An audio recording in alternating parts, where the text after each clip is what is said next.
الحمد لله والصلاة والسلام على رسول الله وعلى آله وصحبه ومن والاه، وأشهد أن لا إله إلا الله وحده لا شريك له، وأشهد أن محمدا عبده ورسوله. خدمت تمام بینندگان عزیز و گرامی عرض سلام و ادب دارم. در خدمت شما هستیم با مجموعه برنامه دفاع از سنت.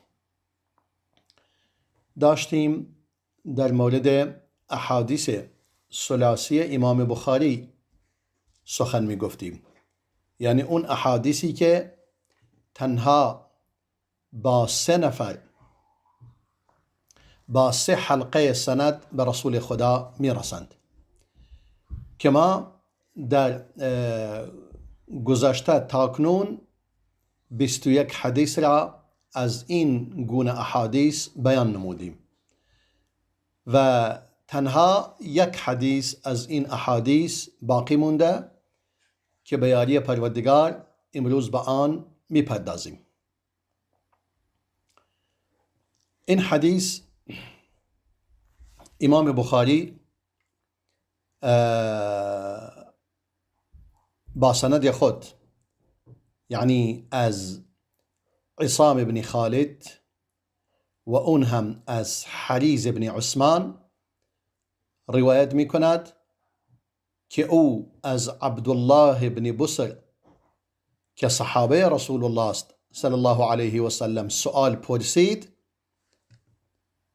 قال ارأيت النبي صلى الله عليه وسلم كان شيخا؟ میگه آیا رسول الله را دیدی که شیخ باشد؟ شیخ یعنی پیر، و کسی که آثار پیری و موی سفید از سر و ریش او پیدا شود، ظاهر شود. آیا رسول الله را دیدی که یعنی پیر باشد و آثار موی سفید در سر و ریش او مشاهده نمودی؟ قال كان في انفقته شعرات بيض. فرمود در انفقهش اینجا چند تا موی سفید وجود داشت، یعنی انگار زیاد نبوده، چند تای موی سفید روی انفقه او وجود داشت. انفقه همین چانه که این حدیث امام بخاری با این گونه روایت می کند و همچنین امام احمد و همچنین امام مسلم و همچنین امام ابن ماجه، که امام ابن ماجه حدیث را به گونه دیگری برای ما بیان می کند، یعنی امام مسلم. امام مسلم با این لفظ می فرماید: ولم یختضب رسول الله صلی الله علیه و سلم. می فرماید رسول الله موی خود را رنگ نکرد. انما كان البياض في عنفقته وفي الصدغين وفي الرأس نبذ. میفرماید چون پیامبر خدا صلی الله علیه و سلم روی این چانه اش چند تا موی سفید وجود داشت و روی صدغش، اینجا صدغ یعنی اینور و اونور بالاتر از بناگوش، این قسمت البته بناگوش نیست، اینجا صدغ با آن گفته می شود، این قسمت که زودتر موی سفید در آن ظاهر می شود، و در سرش یعنی در فرق رأسش، سرش هم چند تایی وجود داشت، یعنی انگار اون تارهای سفید و موهای سفید در 3 جا از سر و ریش رسول الله وجود داشته صلی الله علیه و سلم.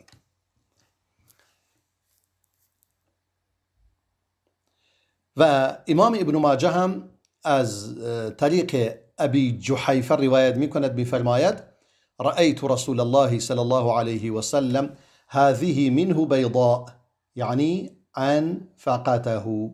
میگه من اینجا رسول الله را دیدم، یعنی چانه‌اش، که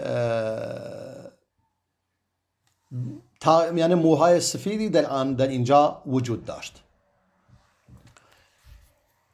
این احادیث دوست دارم که به خود صحیح بخاری و دیگر کتب در این زمینه مراجعه کنیم تا این احادیث بیشتر روشن شود. یعنی به صورت کلی مشخص می شود که رسول خدا صلی الله علیه و سلم موی سفید در سر و ریش او بسیار کم بوده. حالا مثلا ما بیاییم مقداری این احادیث را بیان کنیم. امام بخاری این حدیث را در باب صفت النبی صلی الله علیه و سلم آورده، یعنی پیامبر خدا چگونه بود. در اینجا امام بخاری این حدیثی که من عرض کردم، امام بخاری این حدیث را در این باب آورده، باب صفت النبی صلی الله علیه و سلم، پیامبر چگونه بود، که در اینجا یعنی حدیث 3546 میشه و این لفظ این حدیث از طریق عاصم بن خالد، اون هم از حریز بن عثمان، اون هم از عبدالله بن بصر، با 3 تا حلقه به رسول الله رسیده صلی الله علیه و سلم. و مطلبی که در اینجا وجود دارد این است که موی سفید رسول خدا صلی الله علیه و سلم بسیار کم بوده. در لفظ دیگری که ابو جحیفه، یعنی همون حدیث که امام ابن ماجه هم از طریق ابو جحیفه آورده بود، باز هم از طریق ابو جحیفه امام بخاری هم روایت نموده. اسماعیل بن ابی خالد میگوید من از ابو جحیفه رضای خدا بر او باد شنیدم، گفت رسول خدا را دیدم صلی الله علیه و سلم و کان الحسن بن علی علیهما السلام یشبهه، که حسن فرزند علی به رسول الله شباهت داشت. قلت لابی جحیفه، اسماعیل بن خالد میگه من به ابو جحیفه گفتم. حالا این حدیثم با چند طریق میرسد؟ عمرو بن علی یک، اون هم از ابن فضیل، این دوتا، اون هم از اسماعیل بن خالد. حالا اسماعیل بن خالد از خود ابو جحیفه سوال میپرسد، یعنی از او شنیده، که میگه من از ابو جحیفه پرسیدم، گفتم صفه لی، برایم رسول الله برایم بیان کن چگونه بود، شکل و شمائل رسول الله چگونه بود. قال كان ابيض قد شمطه، میگه رسول خدا صلی الله علیه و سلم سفید بود، البته نه سفید کامل نبوده، مثلا چون سفید خیلی قشنگ نیست، یک مقدار قرمزی، یعنی سرخ و سفید بوده پوست رسول خدا و چهره رسول خدا صلی الله علیه و سلم. قد شمطه یعنی تقریبا موی سفید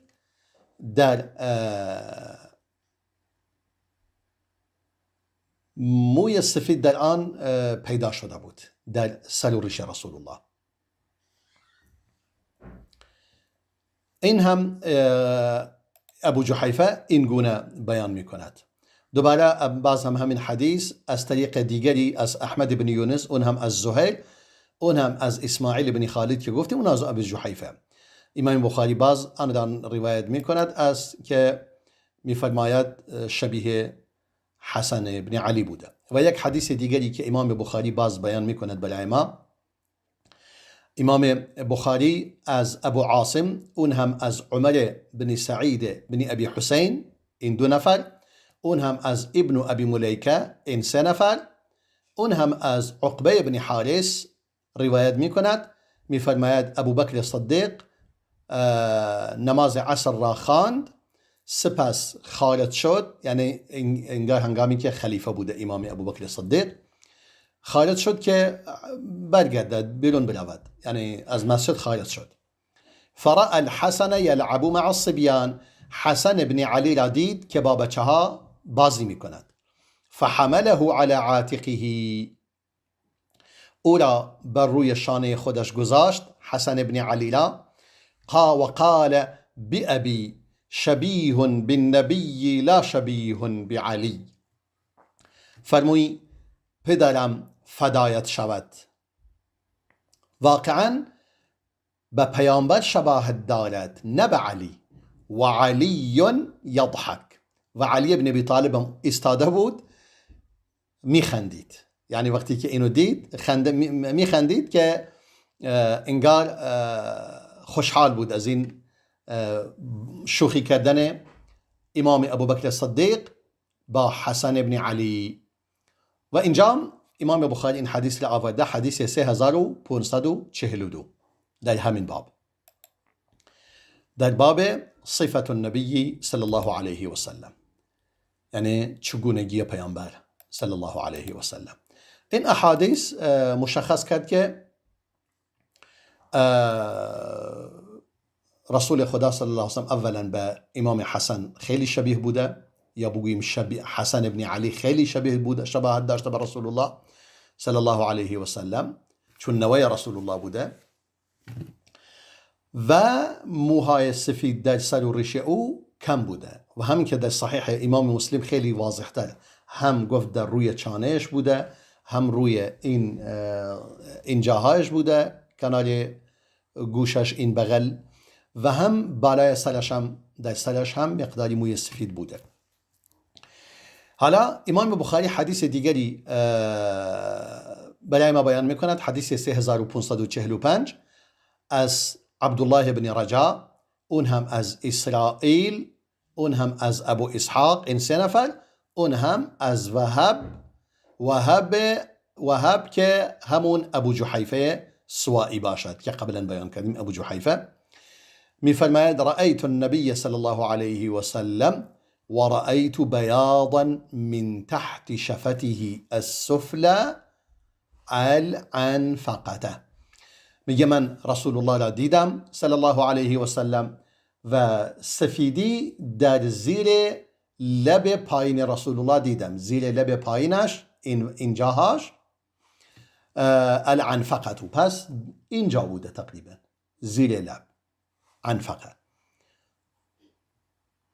عنفقه همون میگه موییست که روی زیر لب پایینی می روید، همینجا،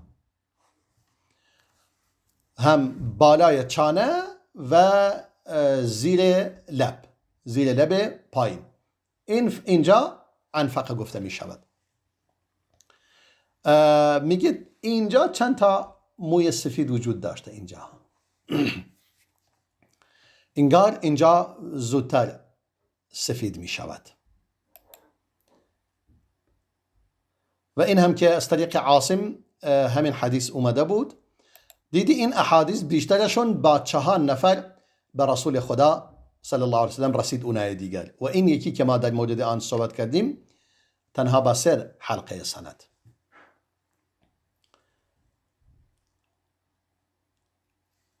و در اینجا حدیث دیگری بسیار قشنگ و زیبایی بیان می کند امام بخاری، باز هم حدیث 3547 حدیث را با سند خود از ابن بکیر روایت می کند، این 1 نفر، اون هم از لیث، این 2 نفر، اون هم از خالد 3 نفر، اون هم از سعید ابن ابی هلال، این 4 نفر، اون هم از ربیعه ابن ابی عبدالرحمن، این 5 نفر.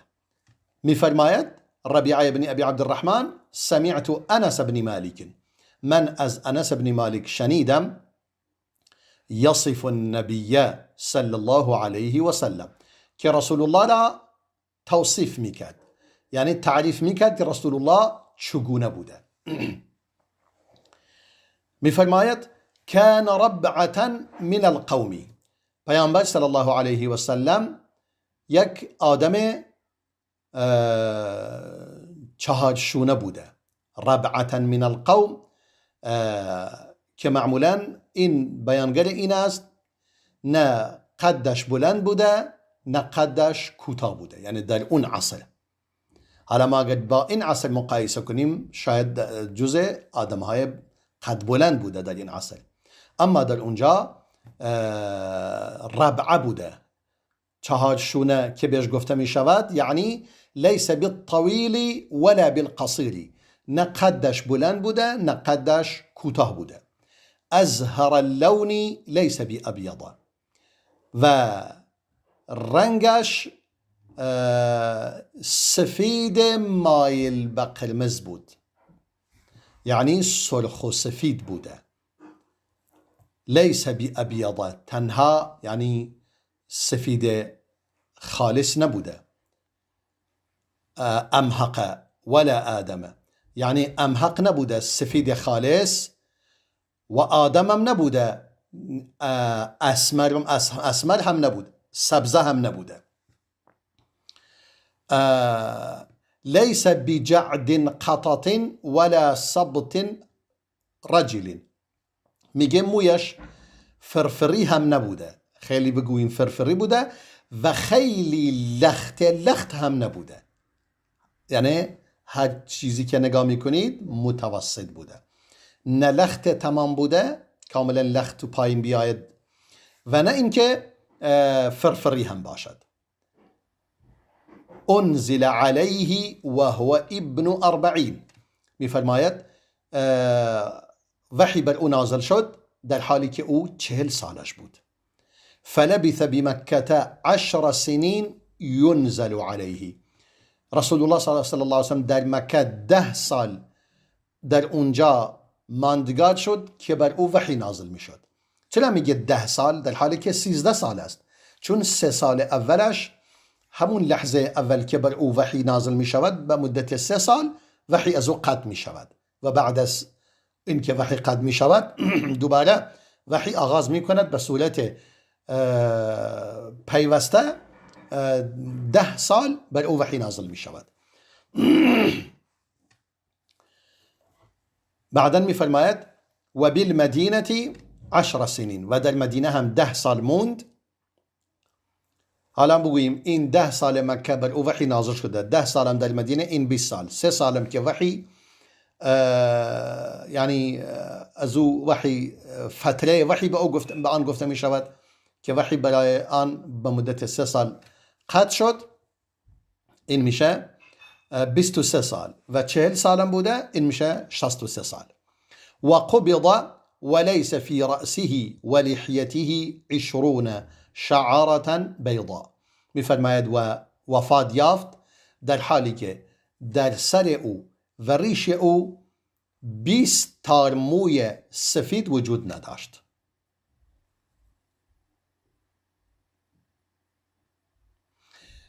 و ربیعه میفرماید ربیعه ابن ابی عبدالرحمن میفرماید فرأیت شعرا من شعره، میگه من تارهایی از موی رسول خدا را دیدم.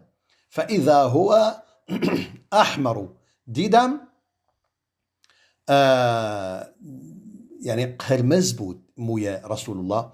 فسألت فقیل احمر من الطیب، فرمود این به دلیل این که قرمز شده که به آن انگار آن را رنگ کرده یا یک روغن به آن میزده، یعنی کاری وقتی که هنگامی که آن را چرب میکرد یا رنگ میکرد رنگش قرمز میشد، خرمایی. حالا در اینجا هم مشخص می کند که رسول الله صلی الله علیه و سلم در سن 63 سالگی کمتر از 10 تا تار موی سفید در سر و ریش او وجود داشتند. اینها هم که امام بخاری باز این احادیث را بیان می کند و در یکی دیگر از این احادیث می فرماید رسول الله صلی الله علیه و سلم احسن الناس وجها و احسنه خلقا، میگه رسول خدا صلی الله علیه و سلم زیباروترین انسان بود، یعنی از هر انسانی زیباتر بود و از نظر خلقت یعنی خلق و آفرینش زیباترین انسان بود. هم چهره اش زیباترین چهره بود، هم کل هیکل او و خوش هیکل و خوش قیافه بوده و زیباترین هیکل و قیافه داشته. لیس بالطویل البائن ولا بالقصیر، نه قد بلند زیاد قد بلند بود و نه قد کوتاه بود، یک قد مناسبی داشت. در این لفظ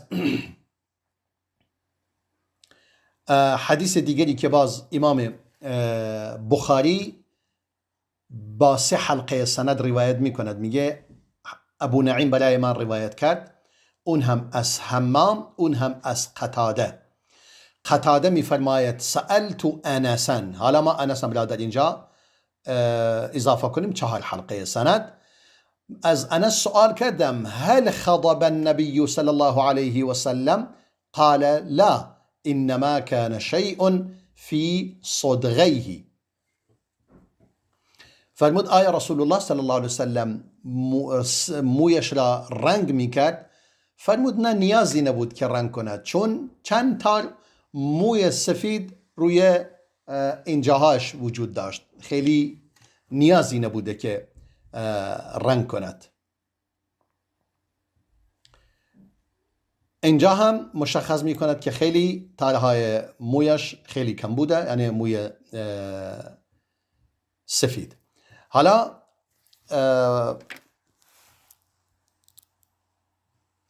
بله یک حدیث دیگری بیان کنم در رابطه با، اگر ما بیاییم به شمائل امام ترمذی مراجعه کنیم، مسائل بسیار قشنگ و زیبایی در این زمینه وجود دارد که یعنی مسائلی احادیث بیشتری در این زمینه میتوانیم بیابیم که امام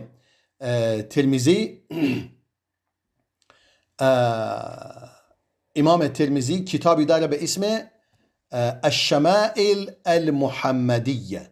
شمائل المحمدیه. در این الشمائل المحمدیه احادیث بسیار قشنگ و زیبایی در رابطه با کل شمائل رسول خدا بیان می کند که خیلی قشنگ و زیبا هستند. البته این را به نظرم بعد از یک میان برنامه به آن می پردازیم. با ما همراه باشید، برمیگردیم. زرد زبانم نام محمد، آرام جانم نام محمد،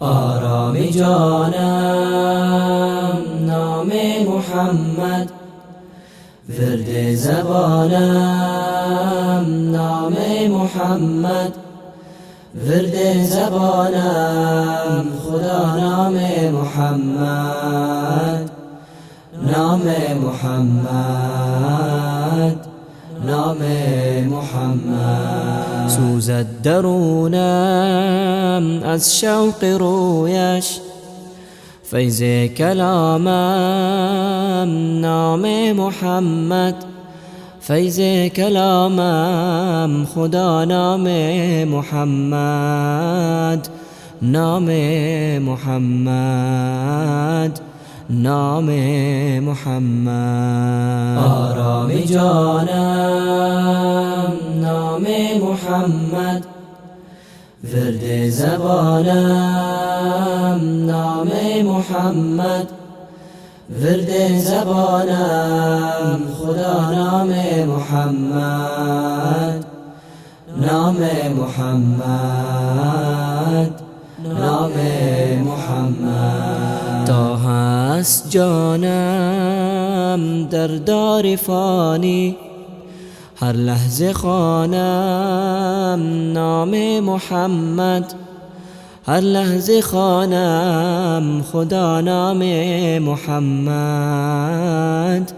نام محمد، نام محمد. آرام جانم نام محمد، ورد زبانم نام محمد، ورد زبانم خدا نام محمد، نام محمد، نام محمد. در روز محشر از آتش آلود باشد امانم نام محمد، باشد امانم خدا نام محمد، نام محمد، نام محمد. آرام جانم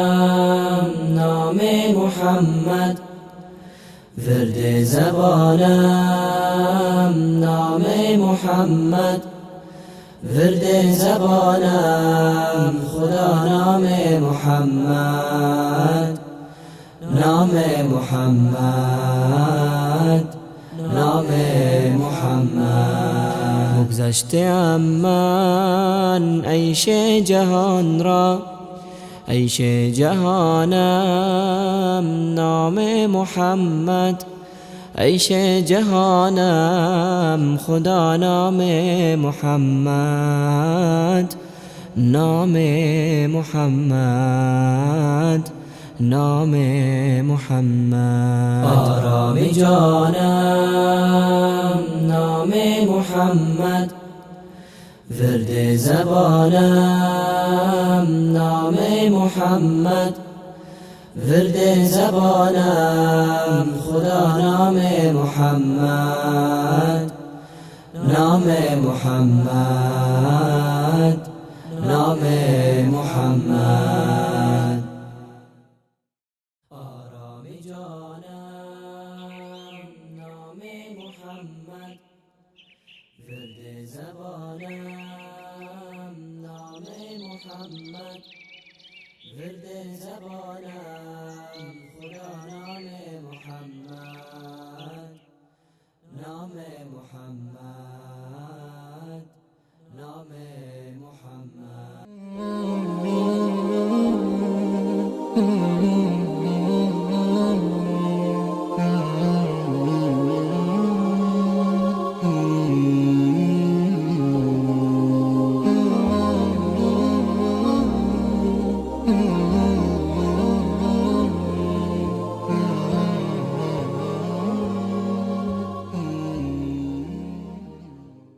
با عرض سلام مجدد خدمت شما بینندگان عزیز و گرامی.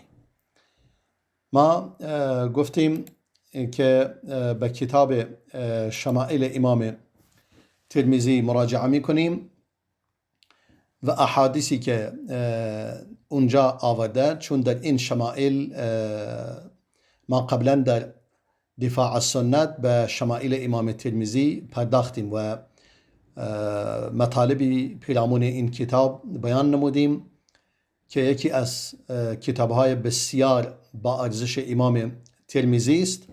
هنگامی که در مورد امام ترمذی و سننش صحبت کردیم، در مورد کتاب شمائل امام ترمذی هم صحبت کردیم و اکنون هم می توانیم این قسمتی که امام ترمذی بابی را آورده به اسم یعنی باب پنجم کتاب شمائلش، باب ما جاء فی شیب رسول الله صلی الله علیه و سلم، در این باب در مورد موی سفید رسول الله صلی الله علیه و سلم سخن میگوید. یعنی در واقع در کتاب شمائل امام ترمذی یعنی رسول خدا صلی الله علیه و سلم معرفی می شود، ظاهرش و اخلاقش و رفتارش و تقریبا همه چیزی که مربوط به رسول الله باشد معرفی می شود که کاملا انسان اولا بشناسد. امام ابن سیرین که یکی از مجتهدین این امت است و در علم تعبیر خواب هم یک مجتهد والا مقامی است، هر کسی مثلا میگفت من رسول خدا را در خواب دیدم، میگفت خیلی خوب، تعریف کن چگونه بود، وصفش کن، چگونگی ظاهر او را برایم بیان کن، ظاهر و هر چی در مورد او مشاهده کرده اید بگو. اگر اون مطالبی که بیان میکرد با اوصاف رسول الله صلی الله علیه وسلم همخوانی داشت، میگفت بله خوابت خواب تمامی است، یعنی کاملا درست است و با اوصاف رسول الله مطابقت دارد صلی الله علیه وسلم. مثلا اگر کسی بگوید من رسول الله را دیدم خیلی قدش بلند بود، دیگه این غیر قابل قبول است. یا بگوید خیلی کوتاه بود، قابل قبول نیست. یا کسی بگوید من دیدم او مثلا چهرهش سبزه بود، قابل قبول نیست. یا بگوید سفید بود، قابل قبول نیست. یا بگوید قرمز بود، قابل قبول نیست. باید آنگونه باشد که در سنت بیان شده. حالا امام ترمذی اولین حدیث را در این باب برای ما بیان می کند. این حدیث هم البته امام بخاری و امام مسلم و امام ابو داود نیز روایت نمودند که خود امام ترمذی هم روایت کرده. می‌فرماید همون حدیثی که از طریق قتاده بود که من بیان کردم، می‌فرماید یعنی امام ترمذی این حدیث را قشنگ، خیلی جالب است، روایت می کند با سند خود از محمد ابن بشار، اون هم از ابو داود روایت می کند، یعنی همون ابو داودی که دارای کتاب سنن هست.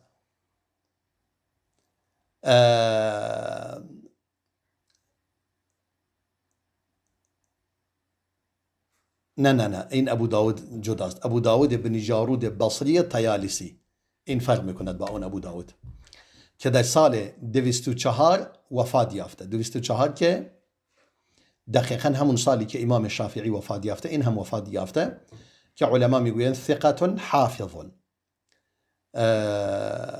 و مرد یعنی بزرگواری بوده، ثقه و حافظ بوده. تمام. امام ترمذی از طریق محمد بن بشار، اون هم از ابو داود، اون هم از حمام که امام بخاری از طریق حمام زیاد احادیث روایت کرده، اون هم ثقه هست. اون هم از طریق قتاده میفرماید گفتم به انس بن مالک آیا رسول الله صلی الله علیه و سلم هل خضب رسول الله صلی الله علیه و سلم، آیا رسول الله موی خودش را رنگ میکرد؟ قال لم يبلغ ذلك، فرمود به اون اندازه سفید نداشت که آن را رنگ کند. انما كان شیبا فی صدغیه، یعنی اون چیزی که به چشم میخورد یک مقداری بود که در این دو اون طرف و اون طرف سرش کنار گوشش این قسمت مقداری بود که به چشم میخورد، چیز کمی بود.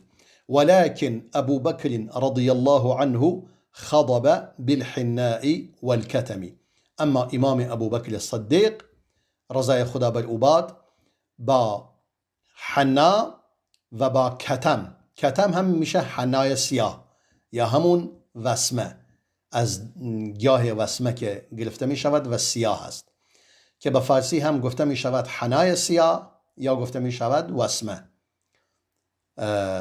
که به زبان کردی هم همون وسمه هست، که می فرماید ابو بکر صدیق با حنا و وسمه سر و ریش خودش را رنگ می کرد.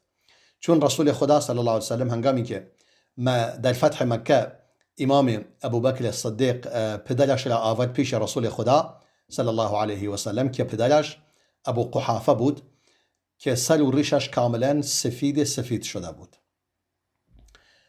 رسول الله فرمود صلی الله علیه وسلم غیروه بشیء واجتنبوا السواد، فرمود موی سر و ریش ابو قحافه را رنگ کنید، اما از سیاه پرهیز کنید. یعنی با موی سیاه، با رنگ سیاه نه، رنگ سیاه نباشد. یعنی برای کسی که یک پیرمردی باشد مناسب نیست که رنگ سیاه استفاده کند. بعدا امام ترمذی حدیث دیگری برای ما روایت می کند، باز با سند خودش از ثابت، اون هم از انس بن مالک، میفرماید ما عددت فی رأس رسول الله صلی الله علیه و سلم و لحیته الا 14 شعرة، میفرماید شعرة بیضاء. میفرماید من، این حدیث امام مسلم هم و امام نسائی هم روایت کردند، میفرماید من در سر رسول خدا صلی الله علیه و سلم و در ریش او نشمردم جز 14 تا موی سفید. یعنی من 14 تا موی سفید شمارش کردم در سر و ریش رسول خدا صلی الله علیه و سلم. حالا مثلا در آخر عمرش یک حدیث بیان میکند که میفرماید کمتر از 20 تا بوده. یعنی به ممکنه مثلا 14 تا 15 تا 16 17 18 به هر صورت، ولی به 20 تا نرسیده. و دوباره حدیث دیگری امام ترمذی در این باب برای ما روایت می کند، میفرماید با سند خودش از جابر بن سمره، میفرماید سئل عن شیب رسول الله صلی الله علیه و سلم، در مورد موی سفید رسول الله سوال پرسیده شد. جابر بن سمره میفرماید فقال، یعنی از جابر پرسیدن در مورد موی سفید رسول الله صلی الله علیه و سلم. جابر بن سمره فرمود کان اذا ادهن رأسه لم یر منه شیء و اذا لم یدهن رؤی منه شیء.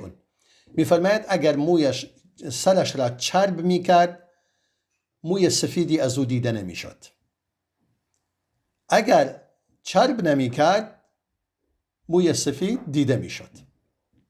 یعنی خیلی کم بوده.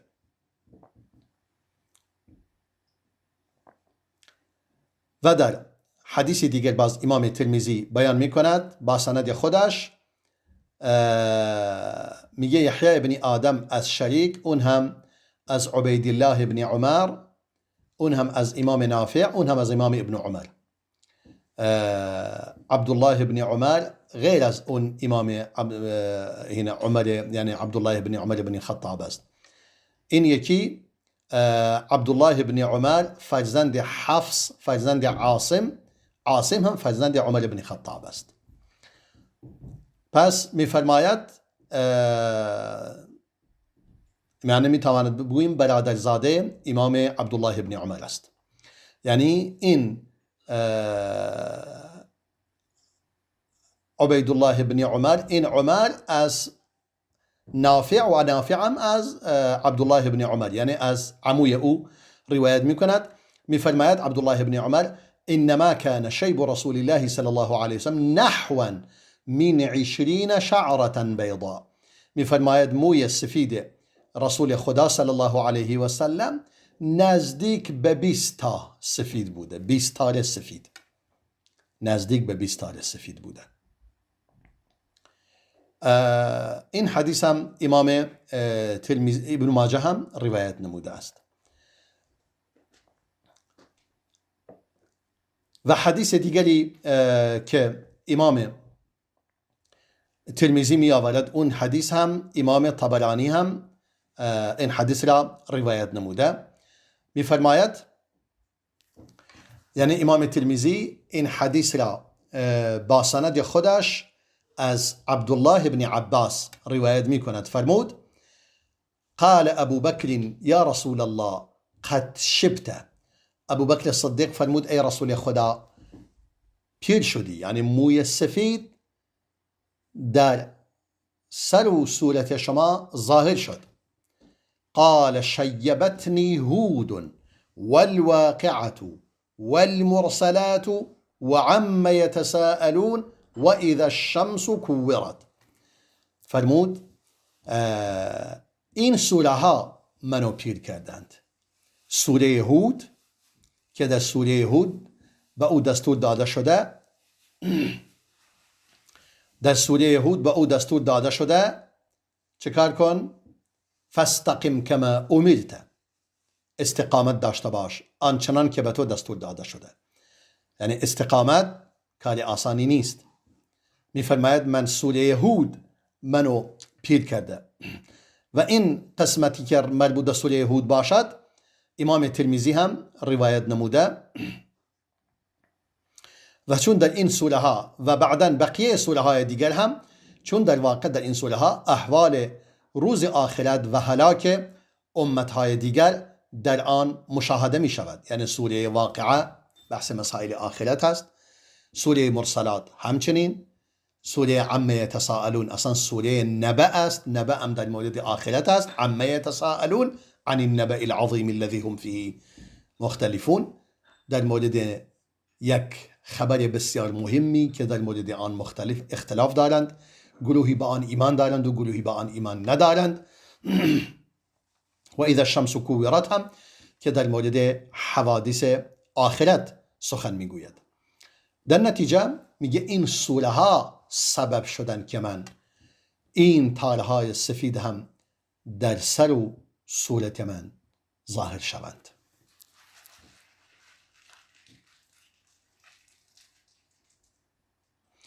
و در حدیث دیگری که امام ترمذی باز روایت می کند از طریق ابی جحیفه گفتن ای رسول خدا نراک قد شبت، ای رسول خدا ما می بینیم که آثار پیری بر تو ظاهر شده و موی سفید داره بر تو ظاهر می شود.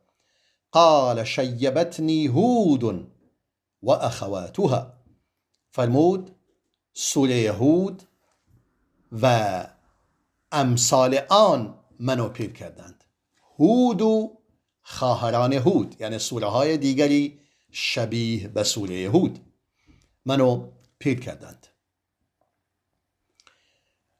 اینها مشخص می کند که سبب این پیر شدن و این موهایی که رسول خدا صلی الله علیه و سلم سفید شده سببش چی بوده.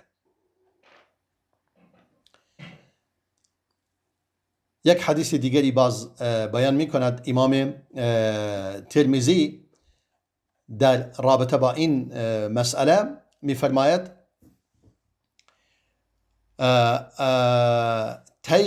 تیم الرباب می گوید اتیت النبی صلی الله علیه و سلم و معی ابن لی، میگه من آمدم پیش رسول خدا صلی الله علیه و سلم و در حالی که یک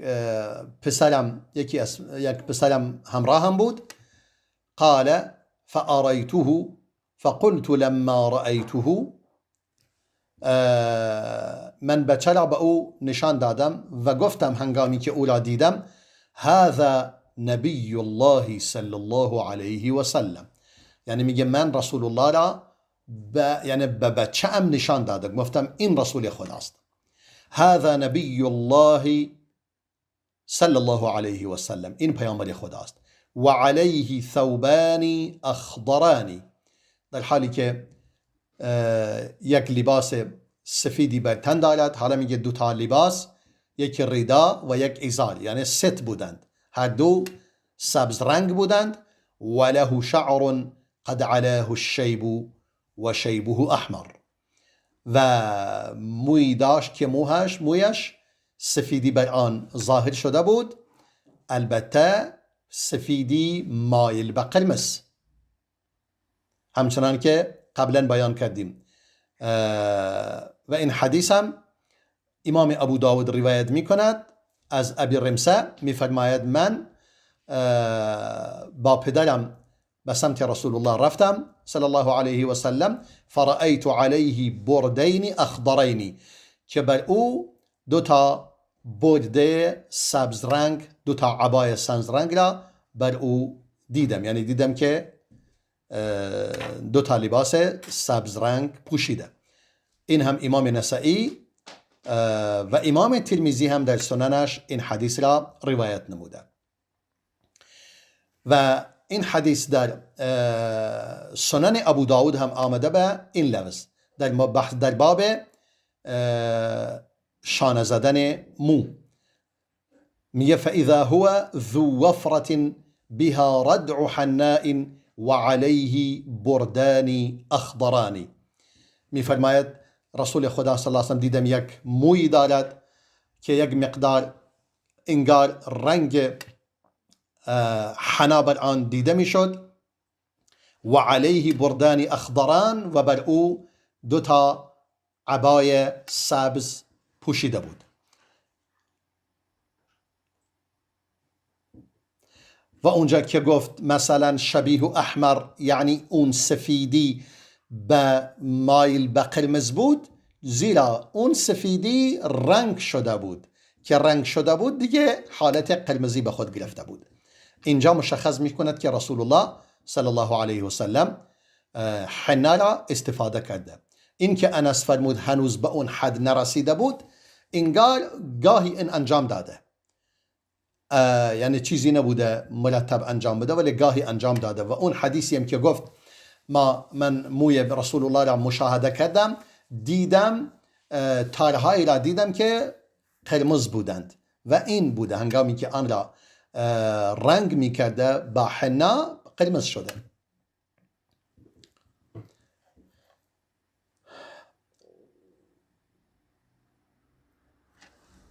در یک حدیث دیگری که امام ترمذی با سند خودش از جابر بن سموره روایت می کند، می فرماید اکان فی رأس رسول الله صلی الله علیه و سلم شیب، آیا در سر رسول خدا موی سفید وجود داشت؟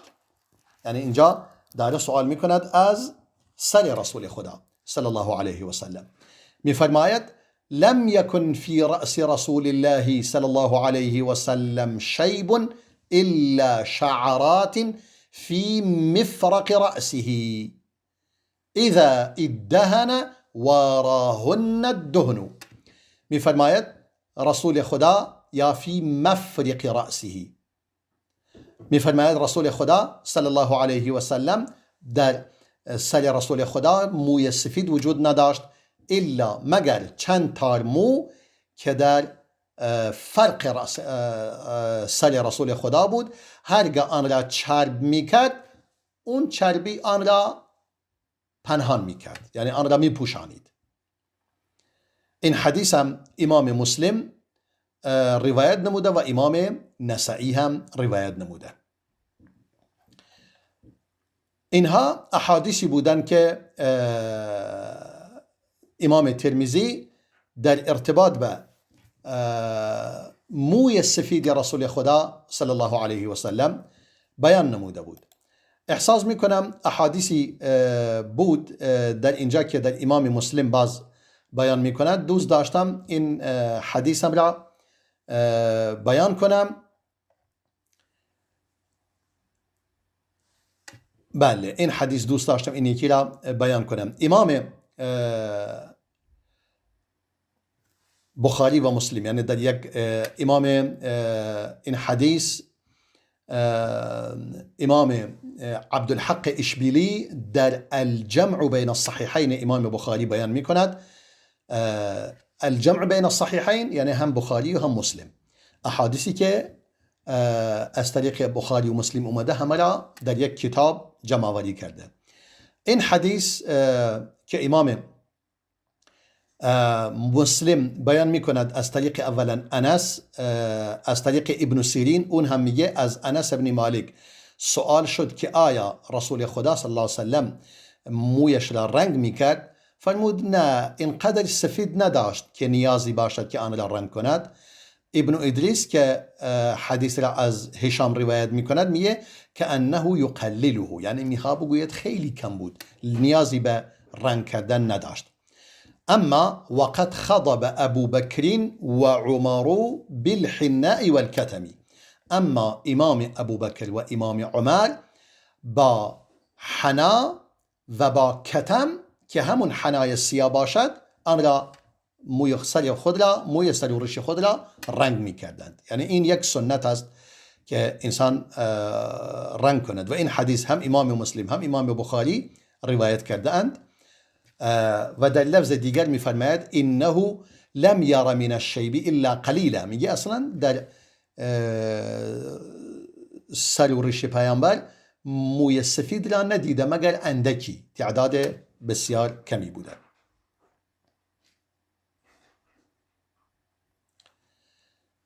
این لفظ بود. و این حدیث دیگری که انس بن مالک یعنی ثابت بنانی میفرماید از انس بن مالک سوال شد در مورد رنگ موی رسول خدا صلی الله علیه وسلم، فرمود لو شئت ان اعد شمطات کن فی رأسه فعلت.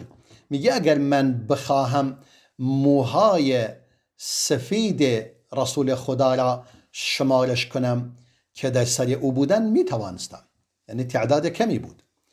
ولم یختضب، میگه او دیگه نیازی نبود که مویش را رنگ کند. وقد اختضب ابو بکر بالحناء والکتم واختضب عمر بالحناء بحتا.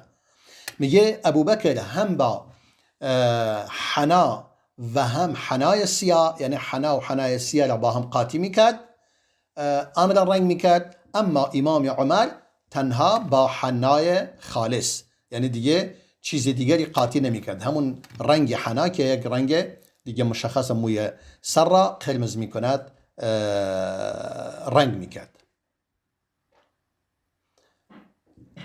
این مطالب خیلی زیاد است ولی به نظرم در اینجا وقت ما به پایان رسیده است.